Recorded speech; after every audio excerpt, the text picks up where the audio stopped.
सृष्टि बचपन से ही दिखने में सुंदर नहीं थी, लेकिन अमीर बाप की बेटी सृष्टि पर उसकी माँ जान छिड़कती। मेरी बेटी कितनी प्यारी है, भगवान सबको सृष्टि जैसी बेटी दे। सृष्टि धीरे धीरे बड़ी होती है। एक दिन सृष्टि की सहेली कहती है, तू दिखने में कितनी अजीब सी है, लेकिन मैं जानती हूँ हम सब में सबसे अच्छी शादी तो तेरी ही होगी। तेरे पापा अमीर जो हैं। और बता नहीं सकते यार, दहेज तो हर कोई देता है, ये क्या ज्यादा ले जाएगी अपने पति के लिए? अरे बड़े शहर में कोठी है इसके पापा की। अरे पापा की है ना, कौन सी इसकी है? इसकी होती तब तो कोई भी लड़का इससे शादी कर लेता। अरे पापा की मतलब पापा की है तो मेरी ही है ना? किसने कहा? अब तेरी तो तब होगी ना जब तेरा भाई ना हो। वैसे भी शादी के बाद सारी प्रॉपर्टी भाई के नाम होती है। सृष्टि समझ जाती है कि उसे किसी भी हालत में माँ बाप की सारी प्रॉपर्टी को अपने नाम करना है, लेकिन कैसे? एक दिन सृष्टि का भाई शीनू कहता है, बहन क्या कर रही है? तुझसे एक बात करनी है। अरे हाँ हाँ करना, मैं तो तेरी बहन हूँ। बहन मेरी लाइफ में ना एक लड़की है, बहुत अच्छी है। मैं सोच रहा हूँ माँ और पापा से बात करूँ शादी के लिए। सृष्टि को समझ में आ जाता है कि भाई की शादी होते ही भाभी उसे एक दिन भी घर में बर्दाश्त नहीं करेगी। क्या बात है भाई, बताना कौन है वो? यार वो बहुत अच्छी लड़की है, पढ़ी लिखी है, मेरे साथ जॉब भी करती है। बस एक प्रॉब्लम है। प्रॉब्लम? क्या प्रॉब्लम है भाई? यार वो शादीशुदा है, लेकिन उसके पति ने उसे सिर्फ इसलिए छोड़ दिया क्योंकि उसके माँ बाप दहेज नहीं दे पाए। सृष्टि ये सुनकर न जाने क्यों खुश हो जाती है। अरे भाई तो क्या हुआ, लड़की तुझे तो पसंद है ना? शीनू को लगता है कि बहन उसे समझ रही है। वो इस बात से अनजान होता है कि उसकी बहन की मंशा पूरा घर हड़पने की है। सृष्टि अपनी माँ से कहती है, मम्मी मुझे तो बहुत चिंता है। पता है शीनू क्या कर रहा है? अरे क्या कर रहा है? वो तो काम पर जाता है और वापस घर आता है। नहीं ना माँ, वो यही तो नहीं कर रहा, बाकी सब कर रहा है। आपको पता है उससे प्यार है, और वो भी एक शादीशुदा लड़की से। ये क्या हो गया? मैं सोसाइटी में क्या मुंह दिखाऊंगी? अरे तेरे पापा तो यही कहेंगे कि मैंने ही उसे बिगाड़ दिया है। माँ देखो, मेरी बात मानो, पापा पर भी विश्वास करने की जरूरत नहीं है। अब आप ही बताओ, पापा इतनी देर घर के बाहर रहते हैं क्यों? बोलो। अरे बेटा वो तो नौकरी करते हैं ना। तू बहुत भोली है माँ। पापा का ऑफिस तो 7 बजे खत्म हो जाता है, लेकिन देखो कितनी देर से आते हैं। अरे नहीं नहीं बेटा, ऐसी कोई बात नहीं है। सृष्टि माँ को एक औरत से बात करते पिता की फोटो दिखाती है। देखो माँ कैसे हैं पापा, मैं ना कहती थी कि पापा सही नहीं है। मैं तेरे पापा से बात करूंगी, दे फोटो मुझे। ओ माँ, वो तो डिलीट हो गई। लेकिन चल, तूने तो देख लिया ना। पापा से बाद में बात कर लेना, और हाँ मेरा नाम बिल्कुल मत लेना। हाँ माँ। अब क्या था, सृष्टि के माँ और पिता के बीच झगड़ा होना शुरू हो जाता है। सृष्टि के मन में क्या चल रहा था कोई नहीं जानता था। एक दिन, माँ सृष्टि के लिए एक लड़का देखा है, वो लोग शाम को उसे देखने आने वाले हैं। और हाँ माँ, एक खुशखबरी, मैं और पापा मिलकर एक नया बिजनेस ट्राई कर रहे हैं। शाम को लड़का आता है, सांवले रंग का। सृष्टि को तो बिल्कुल भी पसंद नहीं आता। लड़की की माँ कहती है, लड़की का चेहरा तो कोई खास नहीं, लेकिन अगर मेरे बेटे को आप लोग सेटल कर दें तो मैं उसकी शादी आपकी बेटी से करवा दूं।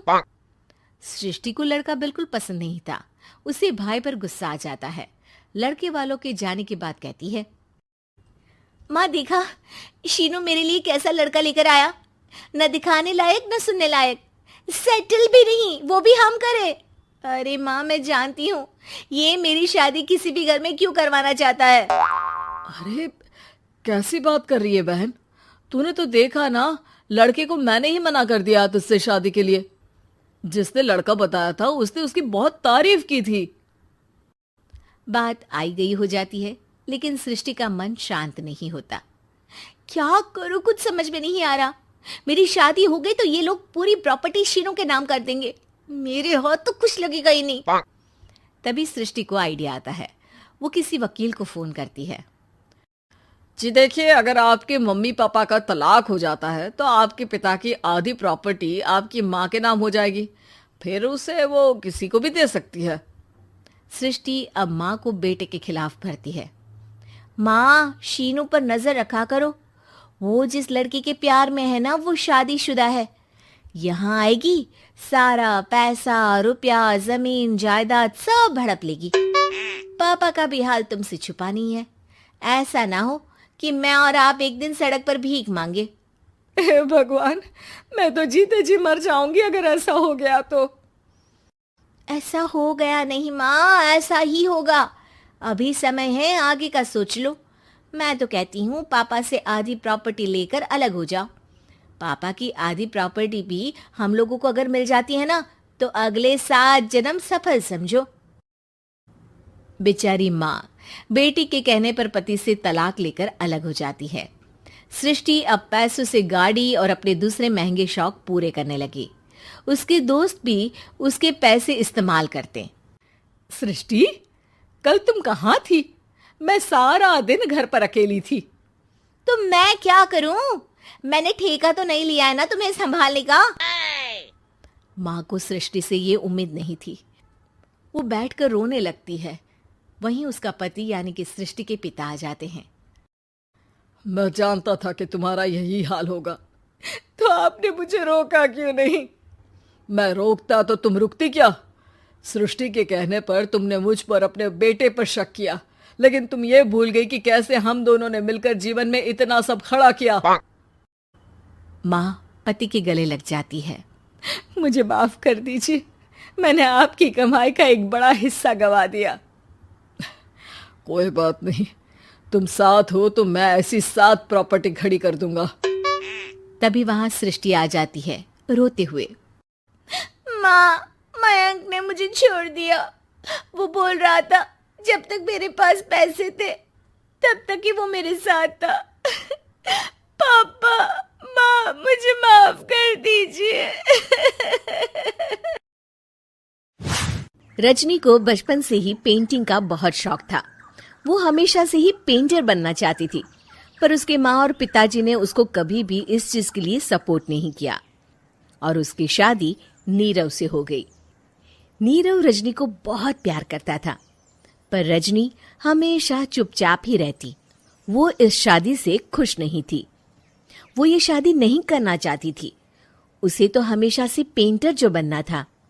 अपने इस सपने को वो नहीं पूरा कर पाई, इसलिए वो हमेशा उदास रहती थी। रजनी, बहुत ही बढ़िया फिल्म लगी है, कल देखने चले? नहीं जी, कल मुझे बहुत काम है, मैं नहीं जा पाऊंगी। अच्छा तो कोई बात नहीं, संडे को चलते हैं। देखिए, मुझे फिल्म देखना पसंद नहीं है। आपको जाना है तो चले जाइए। नीरव को मना करके रजनी वहां से चली जाती है और अपने बैग को खोलकर उसमें बंद पड़े ब्रश और कलर्स को देखकर रोने लगती है। रजनी, चलो ना कहीं बाहर खाने चलते हैं, कुछ तुम्हारी पसंद का। जी, मुझे नहीं जाना, मेरी तबीयत ठीक नहीं है। रजनी वहां से चली जाती है। नीरव को समझ नहीं आता कि रजनी उससे इतना दूर क्यों रहती है। वो जब भी उसके साथ वक्त बिताना चाहता है, रजनी कोई ना कोई बहाना बना देती है। एक दिन घर पर कोई नहीं था। रजनी घर का सारा काम जल्दी से खत्म कर लेती है। घर पर अकेले होने के कारण वो सोचती है कि वो आज पेंटिंग करेगी। वो अपने कमरे में जाकर पेंट ब्रशेस और कलर्स निकालकर जैसे ही कलर मिक्स कर रही होती है कि दरवाजे पर बेल बज जाती है। अब कौन आ गया इस वक्त? इतनी मुश्किल से तो मुझे पेंट करने का मौका मिला है। रजनी दरवाजा खोलती है तो उसकी सास अपनी सहेलियों के साथ खड़ी होती है और सब घर के अंदर आ जाते हैं। अरे बहू, सबको शरबत बनाकर पिला दे, बाहर तो बड़ी गर्मी है। उफ। जी, रजनी पेंट ना कर पाने से उदास हो जाती है। उसे गुस्सा भी आ रहा होता है कि उसने इस शादी के लिए हाँ क्यों कह दी। वो रसोई में जा रही होती है कि उसकी सास उसे रोकती है। बहू, सबके खाने का भी इंतजाम कर लेना, आज का लंच तो ये सब यहीं करेगी। हाँ। रजनी बिना कुछ कहे रसोई में चली जाती है। सबके लिए खाना बनाती है। सब खाना खाते हैं और रजनी घड़ी देखती है कि ये सब कब जाएंगे ताकि वो अपनी पेंटिंग कर सके। जब शाम होती है तब सब चले जाते हैं अपने घर। अरे बहू, सब तेरे खाने की तो बहुत तारीफ कर रहे थे, सबको बहुत अच्छा लगा खाना। आपको मुझे सुबह बताना चाहिए था ना कि आपकी सहेलियां आ रही हैं। पता भी है कितना वक्त लगा सारा खाना बनाने में। अरे बहू, तू ऐसे कैसे बात कर रही है मुझसे? तो और कैसे बात करूं? मैं इस घर की कोई नौकरानी नहीं हूं कि इतना काम करूंगी। रजनी अपने कमरे में जाकर दरवाजा बंद कर लेती है। शाम को जब नीरव आता है तो उसकी माँ उसे पूरी घटना के बारे में बताती है। क्या रजनी ने आपसे इस तरह बात की माँ? हाँ, और पता नहीं उसे क्या हो गया है, शाम से बाहर भी नहीं आई है। मैंने तो कई बार आवाज दी, खाना भी नहीं खाया उसने। तू ही बात करके देख ले बेटा। नीरव अपने कमरे का दरवाजा खटखटाता है। रजनी, दरवाजा खोलो, मैं हूं। रजनी दरवाजा खोलती है और फिर वापस जाकर अपने बिस्तर पर लेट जाती है। रजनी, माँ से बात करने का ये क्या तरीका है? मैंने कोई गलत बात नहीं की है। अरे तुम क्यों ऐसे बर्ताव कर रही हो सबके साथ? क्या तुम इस शादी से खुश नहीं हो? रजनी कुछ नहीं बोलती। अरे बताओ मुझे रजनी, क्या ये शादी तुम्हारी मर्जी के खिलाफ हुई है? हाँ, मैं ये शादी कभी नहीं करना चाहती थी। तुमसे क्या, मैं किसी से भी शादी नहीं करना चाहती थी। रजनी रोने लगती है। चुप हो जाओ रजनी, बताओ मुझे, तुम क्यों नहीं करना चाहती थी शादी? रजनी बेड के नीचे से अपने पेंटिंग्स, कलर्स, ब्रश, पेपर्स निकालती है। इतने में उसकी सास भी कमरे में आ जाती है। ये देख रहे हो, ये थे मेरे सपने। मैं पेंटर बनना चाहती थी, पर माँ पापा ने कभी सपोर्ट नहीं किया और मेरी शादी करवा दी। मेरे सारे सपने टूट गए। हर वक्त बस गुस्सा आता रहता है मुझे। मैं जानती हूँ कि आप लोगों की इसमें कोई गलती नहीं है, पर मैं क्या करूँ, मुझे समझ में नहीं आता।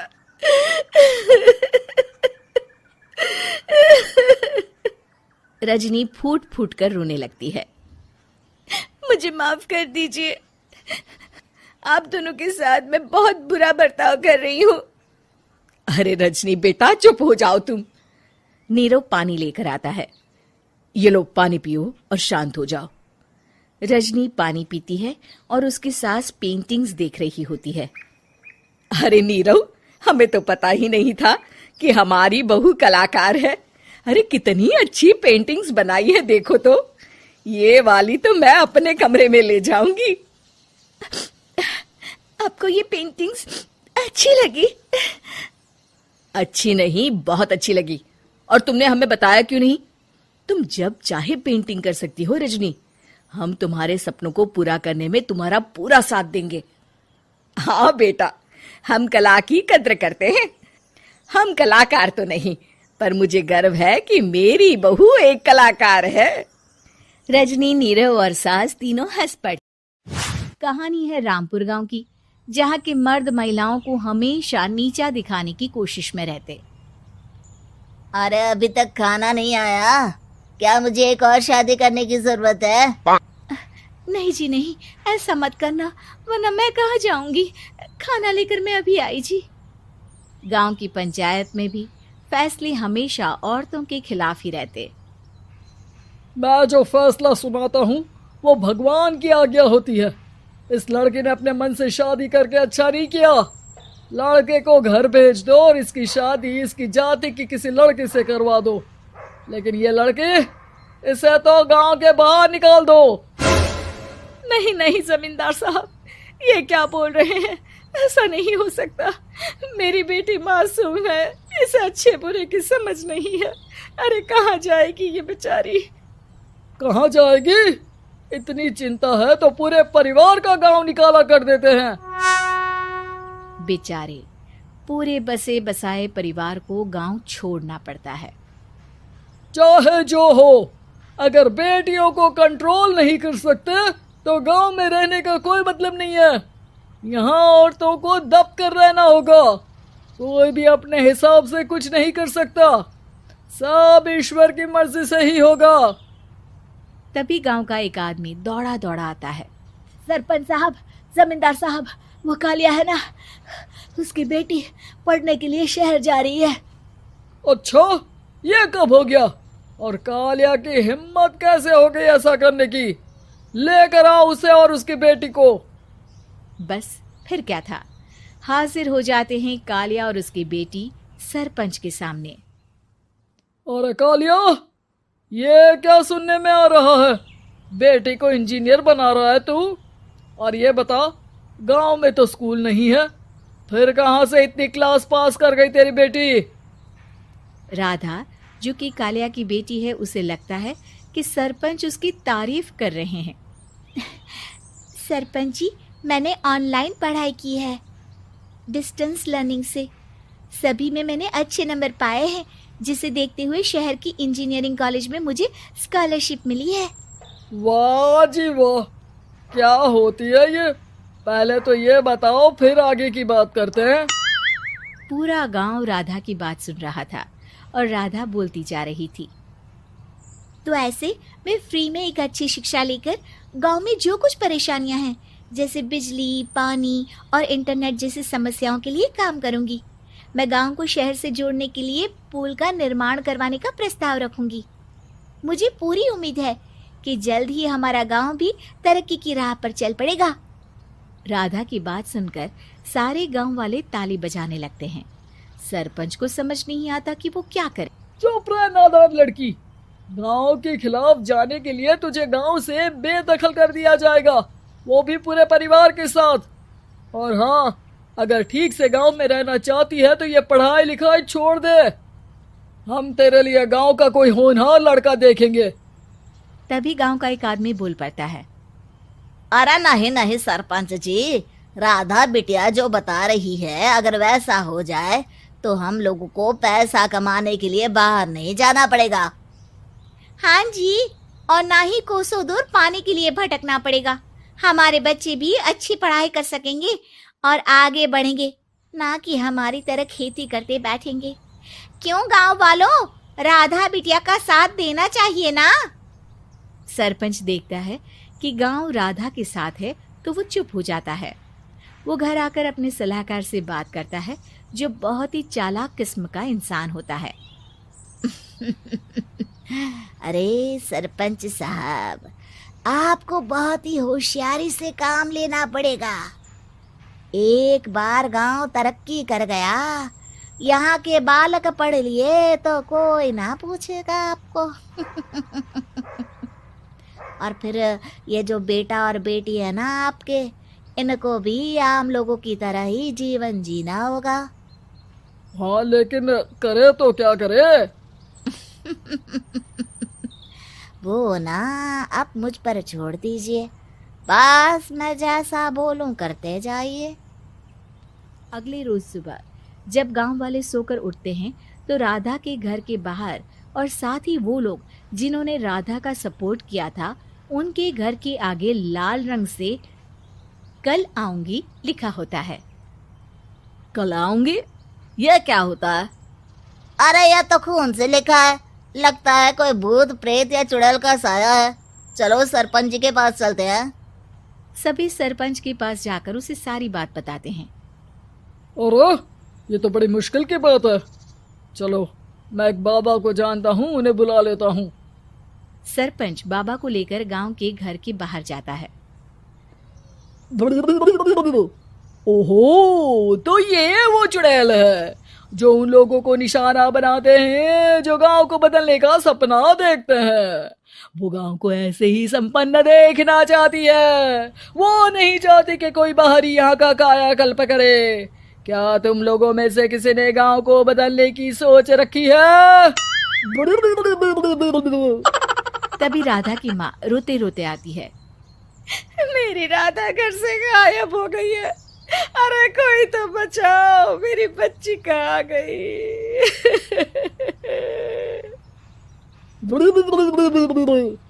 ले गई वो, चुड़ैल तेरी बच्ची को ले गई। अब वो उसे श्रापित करके छोड़ेगी, उस पर चुड़ैल का साया हो जाएगा। तभी बुरी सी हालत में राधा भी वहां आ जाती है। उसके बाल चुड़ैल की तरह फैले होते हैं और कपड़ों में खून लगा होता है। सभी राधा को देखकर डर जाते हैं। माँ, पता नहीं मुझे कौन उठा कर ले गया था। अरे दूर दूर हो जा चुड़ैल, अब हम लोग इस गांव में नहीं रुकेंगे। अरे कैसी बातें कर रहे हैं आप? कल तो आप मेरे भरोसे गांव का हुलिया बदलने, अपने बच्चों को पढ़ाने और तरक्की उन्नति की बात कर रहे थे, तो आज क्या हो गया आपको? ये फिर तुम लोगों को बहकाएगी। ये चुड़ैल गांव में आ चुकी है, ऐसे ही ये तुम्हारे घर के बच्चों को भी ले जाएगी। गांव वाले राधा को गांव से बाहर निकाल देते हैं। उसके माँ बाप रोते रहते हैं, लेकिन गांव वाले नहीं मानते। मैं भी अपनी बहन के साथ गांव के बाहर रहूंगा, लेकिन वो पढ़ाई नहीं छोड़ेगी। वहीं सरपंच के घर पर सलाहकार कहता है, देखा, सांप भी मर गया और लाठी भी नहीं टूटी। लेकिन अगले ही दिन सरपंच के घर के बाहर भी वही शब्द लिखे होते हैं। और फिर सरपंच की बीवी कहती है, हमारी बेटी को किसी ने अगवा कर लिया है। तभी राधा का भाई वहां आ जाता है। अरे गांव वालों, मैंने सरपंच जी की बेटी को देखा था। वो चुड़ैल उसे उठाकर ले जा रही थी। अरे क्या मजाक कर रहे हो? नहीं नहीं सरपंच जी, आप नहीं जानते। वो चुड़ैल अब आपकी बेटी में आ जाएगी, जैसे राधा के अंदर आ गई थी। तभी सरपंच की बेटी वैसी ही हालत में वहां आती है जैसे राधा आई थी। पापा, पता नहीं कैसे मैं गायब हो गई थी। चुड़ैल, इसके अंदर भी चुड़ैल का साया है, मारो इसे। अरे नहीं नहीं, इसे भी राधा के पास गांव के बाहर ही भेज दो। अरे चुप रहो, मेरी बेटी कहीं नहीं जाएगी और चुड़ैल वुड़ैल कुछ नहीं होता है। अरे कैसे बात कर रहे हो सरपंच जी? आप तो बोल रहे थे कि आपका फैसला भगवान का ज्ञान होता है, तो अपने पर बात आई तो अब आप ऐसे बोल रहे हैं। अरे ना ना ना, आपको अपनी बेटी को त्यागना ही होगा। अरे बुलाओ बाबा को। राधा का भाई बाबा को ले आता है, जिसे अब गांव वालों के डर के कारण सच बोलना पड़ता है। मैं कोई बाबा नहीं हूँ, मैं तो मोची था। ये सलाहकार महोदय ने मुझे कहा था एक्टिंग करने को।